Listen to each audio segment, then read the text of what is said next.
자, 연소 반응식 나오면 무조건 나오는 게 있죠? 무조건 나오는 게 뭐죠? 공기비가 나옵니다. 공기비는 보통 M이라고 적죠.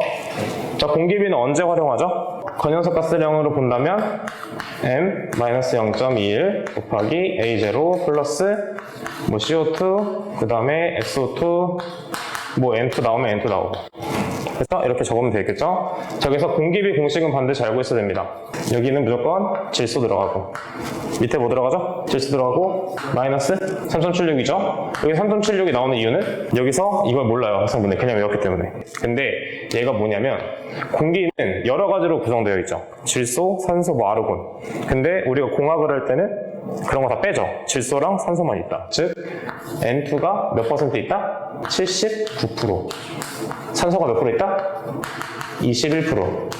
그래서 이거 다른 공식 보면 이거 있잖아요. 21 마이너스 O2. 이게 산소 함량이에요. 근데 요거는 언제 사용해요? 학생분들 질문을 많이 해요. 왜 이거랑 이거랑 두 개인데 이거 넣었더니 답이 다른 게 나온다. 그럼 이거 쓰는 조건이 뭘까요? 뭘 대입했길래 질소 함량을 대입하고 산소를 대입해요? 배기가스 분석이 있죠. 오르자트 분석. 거기서 만약에 산소가 7% 그리고 뭐 CO2랑 SO2가 뭐 11%가 있었대요. 자, 그래서 만약에 7%랑 이렇게 나왔어요. 그럼 앞에 식을 쓸까요? 뒤에 식을 쓸까요? 앞에 거 쓰겠죠. 왜 그럴까요? 그렇죠. 질소가 나오죠. 그래서 학생분들이 질소 안 나왔는데 어떻게 했냐라는 질문도 많이 해요. 그래서 전체를 100으로 봤을 때 나머지가 모두 질소로 보시면 됩니다. 그래서 18%를 빼니까 82%가 질소가 돼요. 그리고 나머지 대입해주면 되고. 그러면 이 두 번째 식은 언제 쓰냐면 배기가스 분석에서 산소만 나왔을 때 그때 대입해주면 돼요. 딴 거 없을 때. 그럼 이제 다시 넘어와서 자, 3.76이 나오는 이유를 보도록 할게요. 산소는 21%고 질소는 70%라고 했어요. 자, 이게 비율이 산소와 질소의 비율이에요. 그래서 0.21분의 0.79를 하게 되면 얘가 3.76이 나옵니다.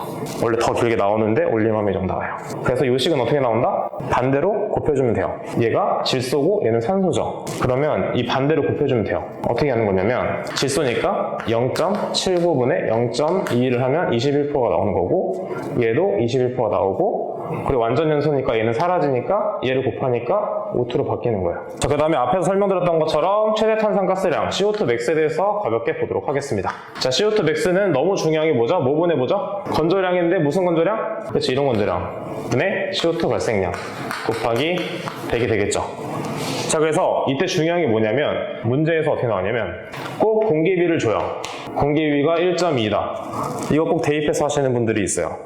대입하면 안 되겠죠. 왜냐면 얘는 GOD니까. 또 이런 경우도 있어요. 이게 CO2 맥스 퍼센트라고 하는 경우가 있고 그냥 건조가스량 분의 탄산가스량은 얼마인가라는 게 있어요. 그거는 CO2 맥스 퍼센트가 아니에요. 그래서 문제를 잘 읽어봐야 돼요. 그래서 만약에 CO2 맥스, 최대 탄산가스량을 물어봤다. 그러면 거두절미하고 바로 GOD 쓰는 거예요. 자, 그 다음에 공연비에서 질문 많이 하는 거. 자, 공연비는 딱 두 가지로 나눌 수 있어요. 부피랑 무게다. 자, 그럼 부피 공식이 어떻게 되죠? 일단 공식을 적어볼까요? MF랑 MA가 뭐죠? 그렇죠. 퓨얼이니까 그게 연료죠. 근데 퓨얼이 밑에 들어가요? 위에 들어가요? 이걸 생각하면 돼요. 공연비잖아요. 공연비율. 공기와 연료의 비율이에요. 그래서 공연비예요. 그래서 얘가 퓨얼이니까 F, 부피니까 22.4. 이게 필기 때는 안 넣어도 되는데 실기 때는 넣어줘야 돼요. 이걸로 틀릴 수도 있어요. 왜냐면 이게 공식이 나온 이유가 있기 때문에 넣어주는 게 좋아요. 근데 부피는 별 문제가 없어요. 근데 이제 무게에서 좀 문제가 발생됩니다. 무게 공식은 어떻게 되죠? 분자량 퓨얼 곱하기 몰 퓨얼, 그 다음에 분자량 공기 곱하기 몰비 A 이렇게 나오죠. 몰비 공기. 자, 근데 무게에서 또 두 가지로 나뉘죠. 기준이 뭐가 되죠? 공기의 질량입니다. 그러니까 공기의 분자량이라고 할게요. 공기의 분자량이 주어진 경우와 분자량이 주어지지 않는 경우를 나뉩니다. 이게 너무 중요해요. 자, 그럼 공기의 분자량은 원래는 일반적으로 한 28.84라고 봐요. 아니면 뭐 29로 쓰는 경우도 있고. 근데 이거를 안 주어졌을 경우에는 그냥 이렇게 사용하기도 하죠. 근데 주어진 경우에는 그 주어진 거 사용하면 돼요. 그리고 주어졌을 경우에는 항상 이때는 무게비일 때는 항상 0.231을 사용하죠. 근데 하지만 공기 분자량이 주어졌을 때는 그냥 그대로 0.21의 비율을 사용합니다. 그래서 분자량이 주어지지 않을 경우에는 무게 비율인 0.231을 사용한다. 이것만 구분해 주시면 되는 거예요. 자, 그럼 한 가지만 딱 보면 이제 프로판으로 볼게요. 왜냐면 이게 이렇게만 보면 또 모를 수가 있어요. 적용을 해볼게요. 프로판 5개의 O2와 3개의 CO2, 4개의 H2가 있습니다. 부피비를 바로 구해볼까요? 연료의 몰수분의 공기의 몰수 몰수죠.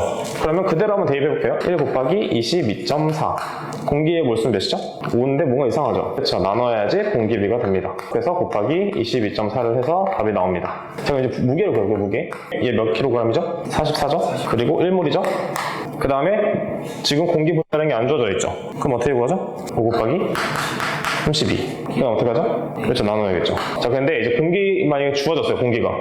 만약에 이거 주어지면 어떻게 해요? 만약에 29로 주어졌어요? 그럼 29 곱하기 5 나누기 0.21 하면 돼요. 그래서 풀이가 차이가 있는 겁니다.